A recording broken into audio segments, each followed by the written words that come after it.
Para a gente finalizar nosso dia aqui, por gentileza. Agora, todo mundo bem alimentado aí. Vamos finalizar aqui o nosso último tempo aqui, né? O quarto tempo de hoje.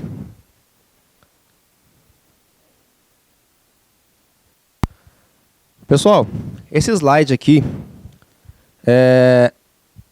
eu vou falar assim que ele é muito importante aqui para o nosso entendimento, tá? Esse slide aqui representa o período de transição da reforma tributária. E nós temos que entender ao longo dos anos como vai ser o impacto que a reforma tributária vai trazer ao longo desses anos para dentro de cada empresa.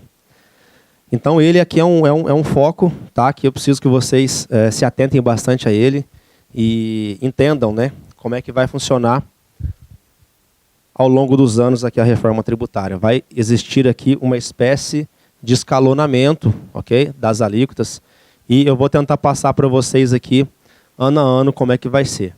Então, a didática aqui qual seria? Nós temos os impostos, né? Alguns deles aqui, inclusive, impostos que serão extintos,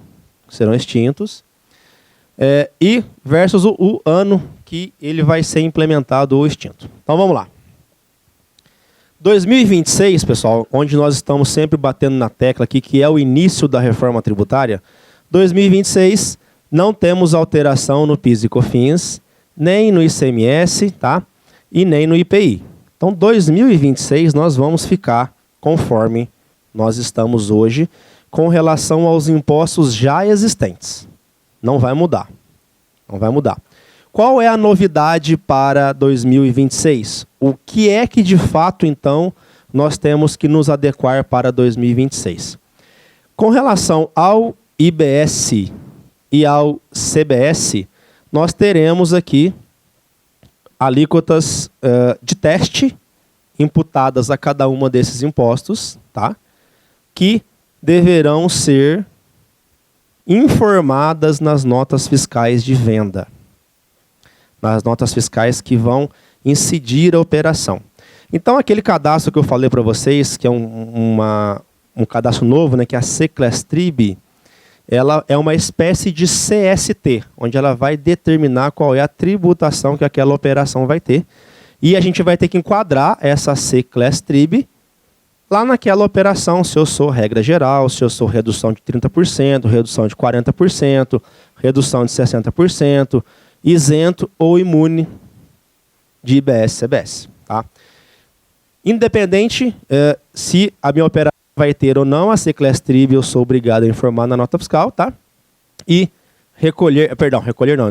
informar essas alíquotas de IBS e CBS dentro do seu documento fiscal. Então, qual é o primeiro passo que nós temos com relação à reforma? Fazer contato com os nossos softwares para ver se eles já estão adequados, já estão aptos ao preenchimento dessas alíquotas de teste. E o ambiente de produção para a nota fiscal vai ser liberado agora em outubro. O ambiente de homologação já está liberado há uns 4, 5 meses atrás. Então, quem quiser já fazer os testes, já está liberado. E para o ambiente de produção, mesmo que a obrigatoriedade seja janeiro de 26, em outubro, agora de 25, você já pode passar a incluir as alíquotas teste de IBS e CBS no seu documento fiscal. Algumas empresas que eu tenho visitado aí, que elas estão fornecendo mercadorias para empresas que estão fazendo parte do projeto piloto da Receita. Então, para a implementação de toda e qualquer nova norma, a Receita geralmente elege algumas empresas para fazer parte do projeto piloto. E as empresas que estão fazendo parte do projeto piloto, que recebem notas de seus fornecedores, então quem fornece para essas empresas, elas já estão começando a exigir que seja informado a alíquota de teste de IBS e CBS desde já. Tá? Mas nós temos até janeiro para nos adequarmos e 1 de outubro está disponibilizado um ambiente de homologação para todos vocês. 2027, pessoal, qual é a alteração que nós temos em 2027? 2027, o PIS e COFINS passa a ser extinto 100%.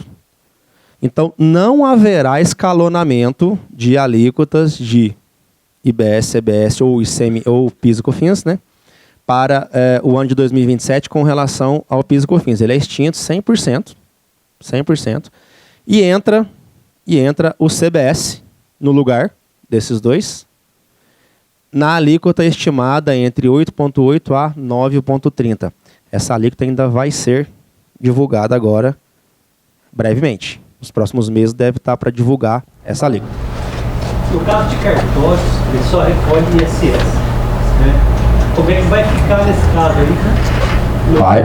O ISS vai passar a ter efeito apenas em 2029, tá? Só em 2029. Mas o recolhimento, né? Porque o CBS prevê o quê? ICMS e ISS. Né? Não, é o contrário. Isso é o IBS, o IBS, né? ICMS e ISS. No caso, como não é devido, só emite a do ISS, como que vai ser? Não, ele vai ter que emitir um documento eletrônico para cobertar essa operação dele. E aí ele vai cair nessa regra aqui só em 2029. Já que eu vou em 2029, eu vou responder essa pergunta aqui quando eu for falar desse ano aqui, beleza? Então, ó, 2027 morreu o PIS/COFINS e entrou CBS no lugar estimado aqui em 8,8, 9,30. Em breve, logo, essa alíquota aqui vai ser determinada para fazer os testes dela lá, ok? 2027, né, pessoal? A gente ainda tem teste aqui já do IBS, tá? Temos teste do IBS de 0,1%. Esse teste, quando a gente está falando aqui também dos testes, eles não vão afetar a sua apuração ou a sua nota fiscal. Ela é informativa, mas vai ter que constar lá no documento fiscal. 2028, a princípio não temos alteração. 2028 vamos ficar igual foi 2027. Aí, 2029, nós já estamos aí há quase 2 anos trabalhando com a apuração do CBS dentro das regras. E vamos passar agora a ter uma transição de ICMS e de ISS para o IBS. Então, como é que vai ficar? Lá em 2029, Roberto, o cartório ou qualquer outra empresa que preste serviço ou qualquer outra empresa que venda mercadorias ou tenha qualquer tipo de prestação onerosa, como é que vai ficar a apuração dela? Bom, 90% eu vou recolher de ICMS ou ISS e 10% de IBS. Então vamos lá. Usando o seu gancho aí do cartório. O cartório paga, por exemplo, 2% de ISS sobre a receita que ele tem lá das suas taxas cartorárias, ok? Bom, ele vai pagar então 90% de 2% de ISS e vai pagar 10% da alíquota nominal de IBS. Em 2030, 80% da alíquota do ICMS ou do ISS e 20% da alíquota correspondente ao IBS naquela ocasião. Beleza? E aí, pessoal, por que a gente fala aqui das empresas que têm regime especial? E aí eu quero fazer um parênteses aqui. Talvez a operação de regime especial é um pouco mais específica, mas tem muita gente aqui que está interessada nisso, eu vou comentar um pouquinho aqui. A gente fala, pessoal, que as empresas com regime especial terão um aumento na carga tributária. Por que terão um aumento na carga tributária? Tem empresas aqui, hoje, que paga 0 de ICMS. Ou seja, em determinadas operações, especialmente quando se fala em indústria, né, eletroeletrônica, paga 0 de ICMS. O que vai acontecer com essa operação em 2029? Quanto que eu pago de ICMS? 0. Quanto que é 90% de 0? 0. Mais 10% de IBS, não é 10% de IBS, é 10% da alíquota de IBS. Beleza? Ou seja, tive um pequeno aumento da minha carga tributária aqui em 2029. Em 2030, eu vou pagar 80% de ICMS e 20% de IBS. Então, pessoal, quem paga, por exemplo, a alíquota efetiva hoje? Vamos pegar, por exemplo, um e-commerce aí que paga efetivo de 1,3%. Ele vai pagar 80% de 1,3% mais 20% da alíquota nominal de IBS. Não vai aumentar a carga tributária? Vai aumentar a carga tributária. Qual é o ponto, galera? Essa informação que eu estou passando para vocês aqui sobre como será tratado os regimes especiais, ela é interpretativa. Já conversei com vários colegas de profissão aí, e o entendimento é o mesmo. Ou seja, vai incidir sobre a alíquota efetiva. Porém, se o Estado vai ter um aditamento no texto do regime ou na legislação, a gente ainda não sabe. A gente entende que deveria ter, sim, um aditamento no texto do regime ou no texto da legislação para prever essa regra nova. Porém, isso não está claro ainda. Precisamos esperar mais um pouco. Então, Fabrício, tenho dúvida, não sei, acho que é o mesmo caso dele. Hoje a gente só tira a nota de prestação de serviço que é municipal, que no caso do transporte escolar. Eu só tenho devido ao imposto de 2% e não de 18%. Seria o caso do ICMS. No caso, vai unir as duas tarifas? Vai ser 20%? Vai. Não existe mais tributação sobre serviço ou tributação sobre produto.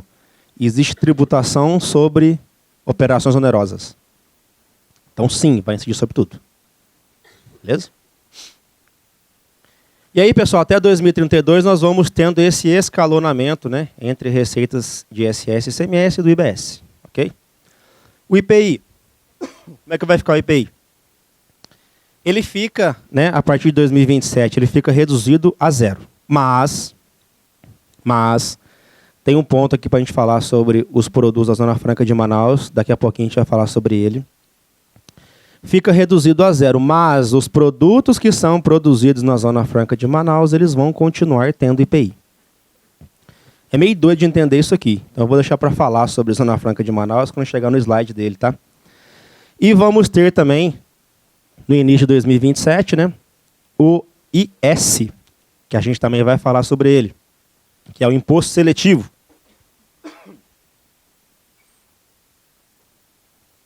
Que muita gente está chamando o imposto seletivo de imposto do pecado. Alguém já ouviu a veiculação dessa notícia aí? Vai ser instituído o imposto do pecado. Ninguém nunca ouviu falar? Vocês vão ver os pecados daqui a pouquinho aí. Pessoal, então essa é a transição. Como é que vai ficar a reforma de 26 até 2033? Tá, isso aqui é importante vocês terem na cabeça para vocês entenderem como é que as empresas vão ter que se ajustar e se comportar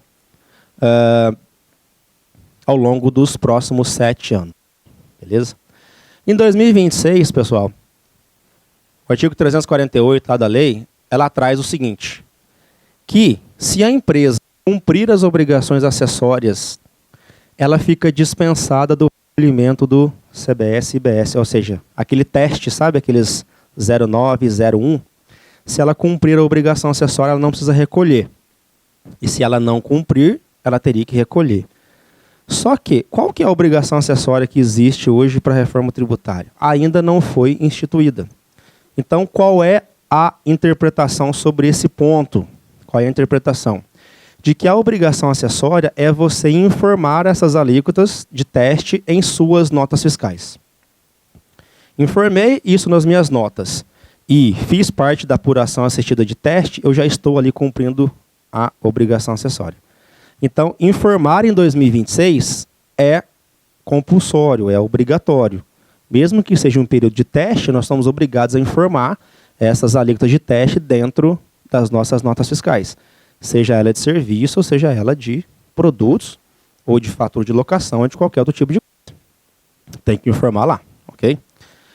Se por algum motivo eu for ter que pagar essa IBS e CBS, que é o teste, por falta de cumprimento de obrigação acessória, a legislação prevê também que se eu tiver que pagar IBS e CBS nesse período de 2026, eu posso abater da minha guia devida de PIS e COFINS.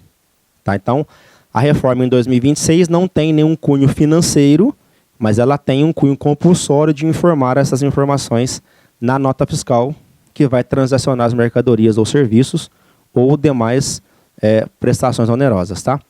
E empresas do Simples Nacional, né, estão dispensadas de seguir esse critério de teste, beleza? Pessoal, muito se falou também sobre qual seria a metodologia de utilização de saldos credores de PIS e COFINS.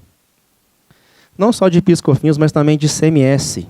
Nós temos algumas empresas aí, várias, que têm um saldo credor muito alto de PIS e COFINS. Então imagine o seguinte, que em 2026, em dezembro de 31/12/2026, você tem lá, por exemplo, R$60 mil de crédito acumulado de PIS e COFINS.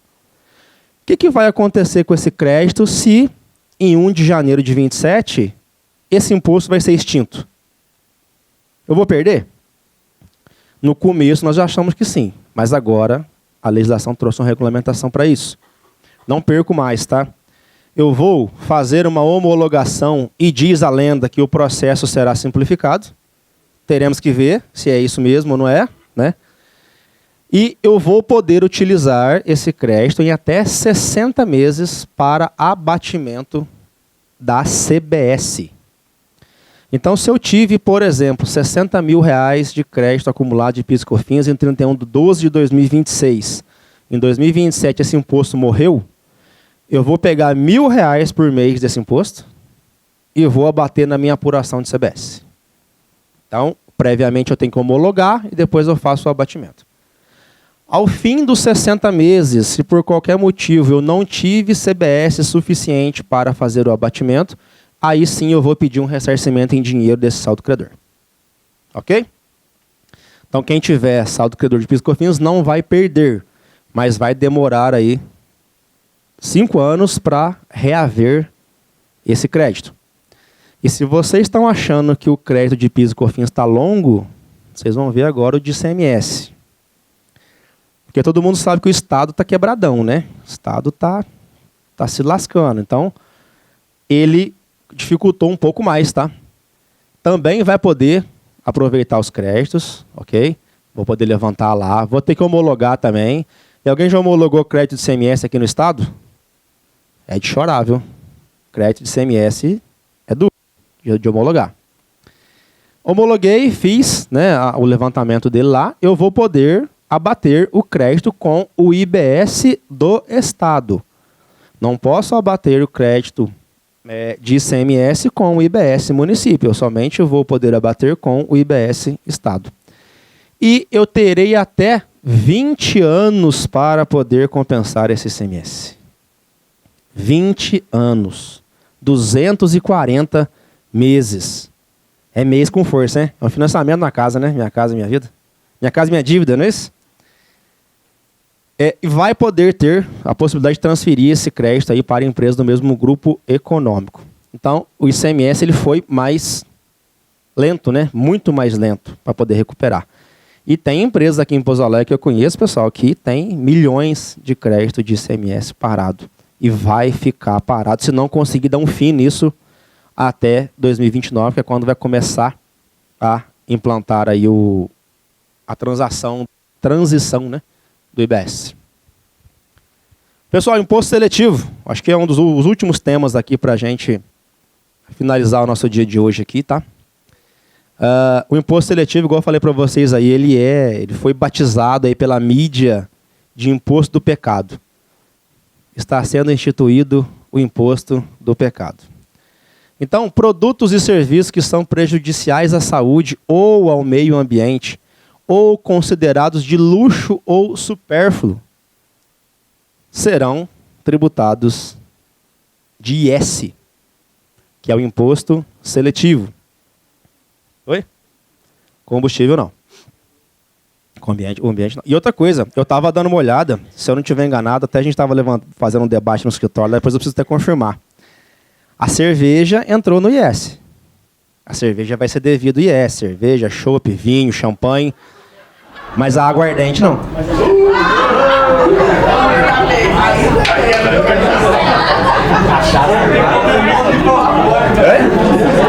Não é artigo de luxo, é. Pode ser.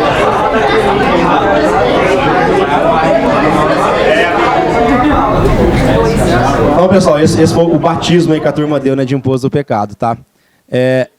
E como é que vai ser recolhido isso aí, tá? Ele é um imposto federal, ele é de competência federal. E ele vai obedecer, pessoal, o princípio aqui da seletividade, né? O que é o princípio da seletividade? É o princípio em que quanto mais prejudicial ele for ou para a saúde ou para o meio ambiente, ele vai ter uma alíquota um pouco maior. Então, essa seletividade significa essa classificação, ok? Então, assim, ó, um spoiler aqui de quais são os produtos, tá? Mas não são todos, ok? Existe uma lista definida certinho para todos esses produtos que vão fazer parte do IS. Eu trouxe aqui alguns principais só para vocês, né? Então, os derivados de tabaco, bebidas alcoólicas, veículos poluentes. Eu acho que o veículo elétrico ficou fora dessa tributação de IS aqui.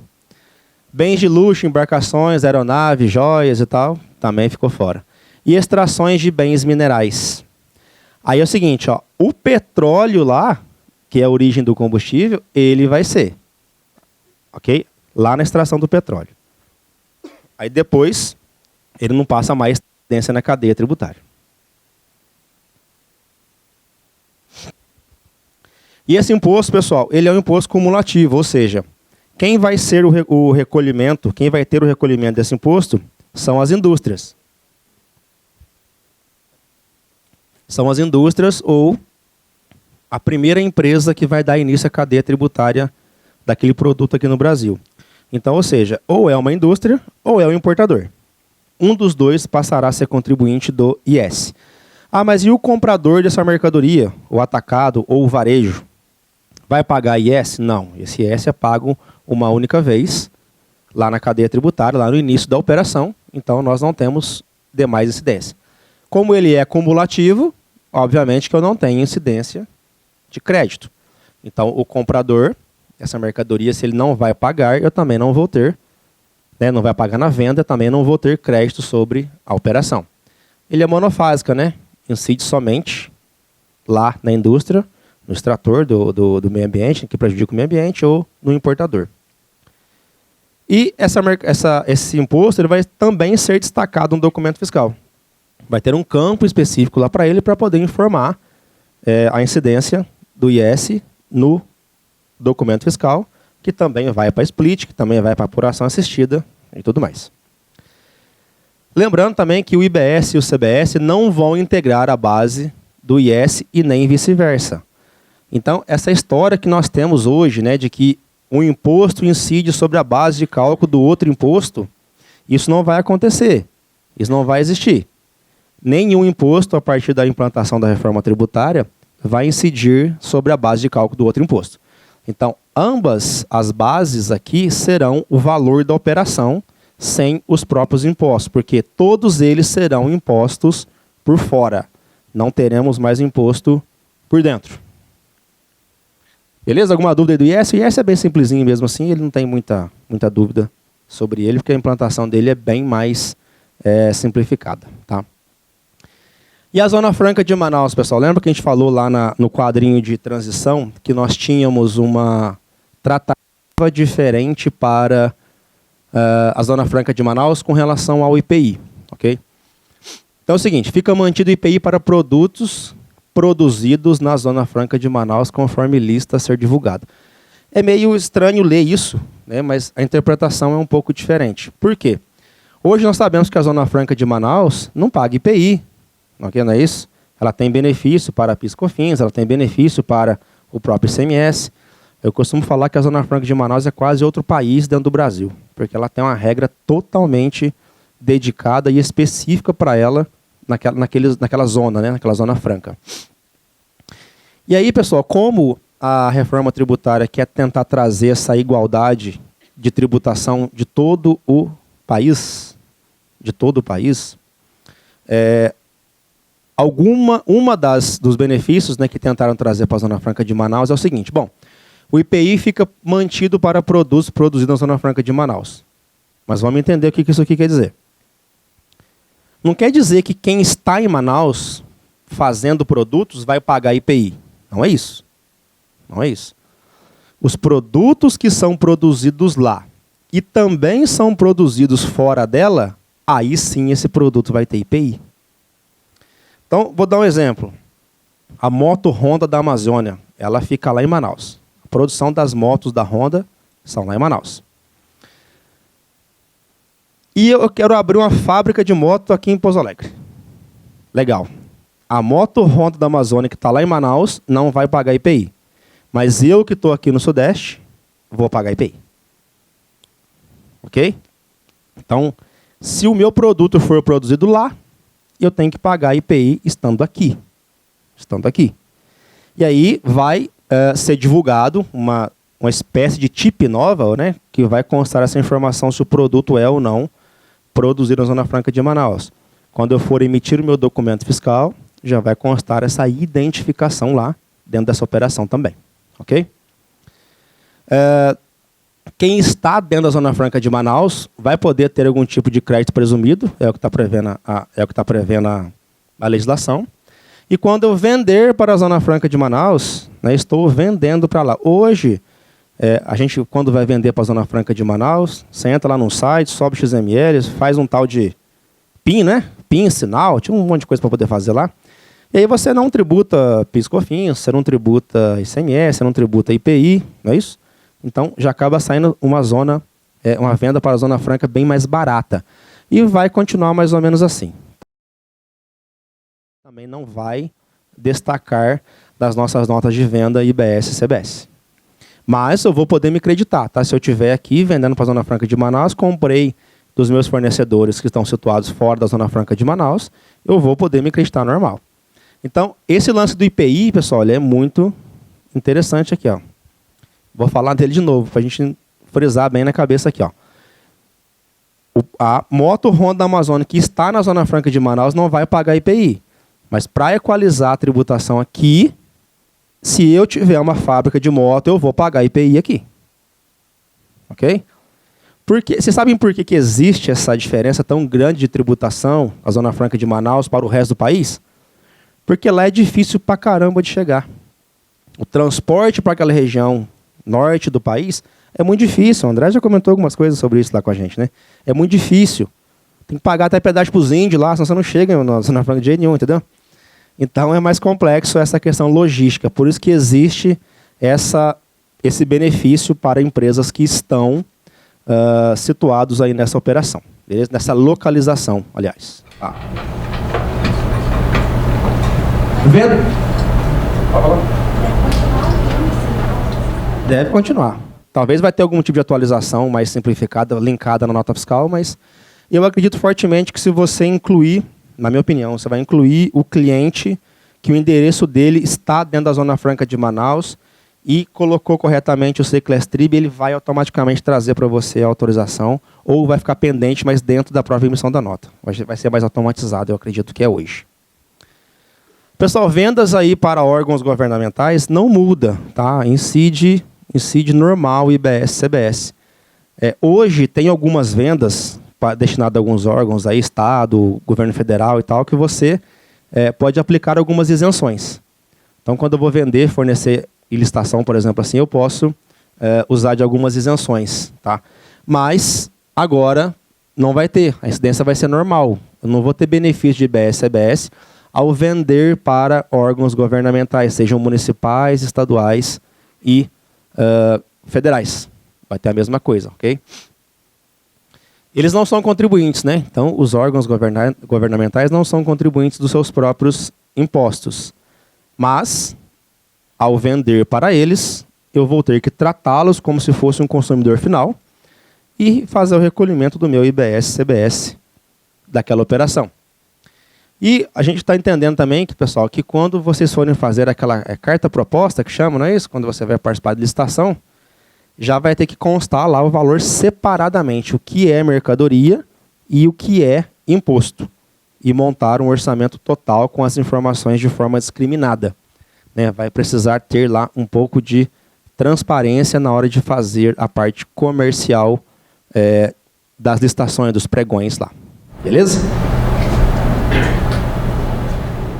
Pessoal, caminhando aqui por finalmente, né, queria trazer para vocês aqui alguns desafios que a gente entende que vai ter na reforma tributária. Acho que, sem dúvida, esse esse tema ele é de uma complexidade muito grande.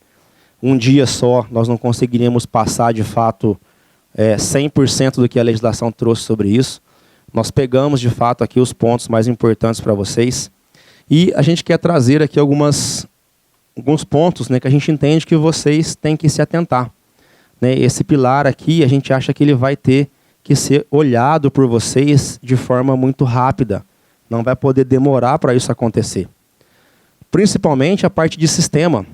O pessoal da Alterdata esteve aqui hoje, demonstrou para vocês o quão importante é o sistema. Eu também entendo que cada vez mais o sistema ele é fundamental para a gestão da empresa, para fazer as apurações de forma correta. Vamos ter que adaptar, vamos ter que conhecer os novos layouts que os sistemas irão trazer para a gente. Como é que nós vamos auditar aquelas informações que a apuração assistida vai trazer. Vamos ter que iniciar com capacitação, que é o que nós já estamos fazendo aqui hoje. Acho que, pensando em vocês, né, o primeiro passo de vocês aí já foi dado hoje, com certeza. Alguns aí já deram alguns passos anterior ao dia de hoje, mas eu espero que hoje tenha sido aí o pontapé inicial para vocês entenderem que vai ser necessário muito treinamento, muito estudo. A gente trabalha com contabilidade e estuda todo dia, né? Eu falava que não gostava de estudar, mas não tem jeito. Todo santo dia tem alguma coisa nova para ler. E agora, e outra coisa, pessoal, a legislação dos impostos que vão ser extintos só em 2032 vai continuar rolando, viu? Essas alterações absurdas que nós vemos todos os dias, aí, uma quantidade absurda, vai continuar rolando até 2032, quando for extinto o imposto. E mais as novas adequações que a Lei 214 com certeza vai sofrer. Muita coisa nova, muito cadastro novo, muito parâmetro diferente para poder entender. E tudo que é implementação, pessoal, dá trabalho, né? Não funciona direito, a gente acha que é de um jeito, é de outro. Então, essa parte também é importante. Treinamento também das equipes internas de vocês. É isso, todo mundo que vai estar na linha de frente da operação aqui vai precisar capacitar sua equipe. Equipe comercial de vendas, equipe de compras, vai ter que entender como é que vai ser o custeio daqui para frente. Como é que eu vou negociar uma venda quando eu estiver no meu cliente sobre o pagamento do imposto? Qual é o prazo que eu vou negociar sobre aquilo? Então, teremos que todos nos adaptarmos, né? E especialmente com relação ao planejamento, pessoal. Não dá para deixar a reforma tributária para a última hora. Não dá para deixar o bate-papo com os clientes e fornecedores, o alinhamento com clientes e fornecedores para a última hora. Imagine um supermercado que tem 1000 fornecedores. Ele vai deixar para falar com a turma lá em 2027? Não tem como. Ele tem que começar agora, ele tem que começar hoje. E olha lá ainda, você já não está atrasado. Não é isso? NR, quantos fornecedores vocês têm lá? Meu Deus. É um por um, cara. Vocês têm que sentar um por um. Rever tudo de novo com relação a custeio. Rever negociação, rever prazo, pedido, como é que eu vou fazer daqui para frente? Tudo vai mudar. Então, tem que planejar. Tem que planejar e não tem como deixar para a última hora não, porque vai ser algo muito desafiador para todo mundo aí, com certeza. E aí, pessoal, também vejo que a reforma traz, né, alguns benefícios, tá? Tô falando do meu ponto de vista. Vai trazer simplificação? Vai trazer simplificação, sim. Esse emaranhado de legislações que nós temos hoje vai deixar de existir. Nós vamos ter uma legislação concentrada que vai prevalecer em território nacional. Então, é um facilitador, com certeza. Tá? Eu vou ter ali até mesmo mais segurança, porque eu vou ter menos litígio por conta da apuração assistida. Apesar de eu ter que auditar a Receita Federal sobre o que ela vai fazer da minha apuração, a gente entende que vai partir dela. Vai inverter um pouco o jogo. Eu acho que vai ficar legal. Tá? Talvez no começo vamos patinar. Tenho certeza disso. Tenho certeza. Tudo que o governo implantou nos primeiros anos foi terrível. Mas depois vai adequando, a gente vai acostumando, vamos melhorando, não é isso? Vai ter competitividade entre as empresas? Eu acredito sim também, porque a gente tem a adequação, né, e o balizamento aí da tributação de empresas de vários segmentos, então eu acho que vai ter sim uma certa competitividade que vai poder ser explorada, tá? E diz a lenda, esse aqui já não é um dado meu, isso aqui é um dado estatístico aí, tá? que vai poder haver um aumento no PIB de até 12% em 15 anos. Diz a lenda, mais uma vez, que isso vai poder acontecer. Tendo mais competitividade, o Brasil produz mais, gera mais riqueza e aumenta a qualidade de vida de todo mundo aí. Certinho? Pessoal, era isso que eu tinha para passar para vocês hoje, mas quero abrir mais uma vez aqui, se houver alguma dúvida, quiserem falar, podem ficar à vontade. Estamos aqui para esclarecer todas as dúvidas de vocês. Alguém tem mais alguma coisa? Só um pequeno esclarecimento em relação ao que você falou sobre o imposto seletivo. No caso das mineradoras, estava embaixo, eles serão tributados no diferencial? Tem alguns produtos que as mineradoras extraem que sim e outros que não. Por exemplo, as pedra britada, por exemplo, não, está fora do IS. Aí você pega, por exemplo, o manganês vai ser tributado de IS. Então, tem uma lista específica, depois se quiserem me acionar nos contatos aqui, posso mandar para vocês, tá? Sem problema. Quais são os produtos, um por um, especificamente, quais serão eles que serão tributados de IS. Mas falando de, por exemplo, assim, Porto de Areia, de brita, os comércios de brita, não vai ser. Ok?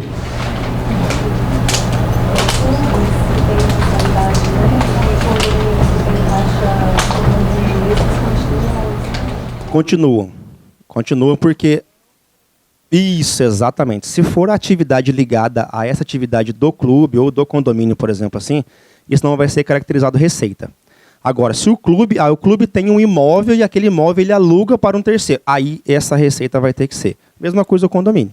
Se ele somente recebe a mensalidade dos condôminos, isso não vai configurar como uma receita tributável. Então vai ficar do jeito que é hoje, mais ou menos. Beleza? Patrício, até 2032, na transição ali do ICMS, o default continua e a base de cálculo ST também continua, certo? Sim. Então, sim, mesmo tendo 90, 100, 70, 30, blá blá blá, dependendo do regulamento do Estado, os cálculos Mudam. Exatamente, os cálculos mudam. Então, por exemplo, no primeiro ano, eu pago um default de 12 para 18. Vamos dar um exemplo assim, certo? Em 2028, que é o que é hoje. Ou seja, de hoje até 2028. Em 2029, eu vou ter lá 10% de redução na alíquota do ICMS. Então, se eu vou pagar um default de 12 menos 10%, vai dar, sei lá, 11,8%? É isso? Não, 10,8% para 16,4%. Então, o default em si vai respeitar o cálculo do valor da alíquota do ano. E você vai reduzir tanto a de origem quanto a de destino e vai calcular com base na redução dessa alíquota. A mesma coisa o ICMS-ST. Qual é a alíquota de destino que eu vou aplicar na minha venda daquele estado? Eu vou aplicar a alíquota do destino reduzida no percentual de cada ano sobre a mesma MVA. Sim. No caso do recolhimento do ICMS-T, antecipação de ICMS, que eu faço lá, isso vai ter alguma mudança? Vai ter uma mudança. Ou seja, o default, ao final da reforma, ele vai deixar de existir. Até o final da reforma, nós vamos cair um pouco nisso que o Alexandre perguntou aqui. Então, por exemplo, eu faço hoje antecipação de ICMS quando eu compro de fora do Estado. Empresas do Simples Nacional. Dei o exemplo aqui. Aqui em Minas é 18, eu comprei de São Paulo a 12, eu recolho 6. Ok? Você vai recolher 90% de 6.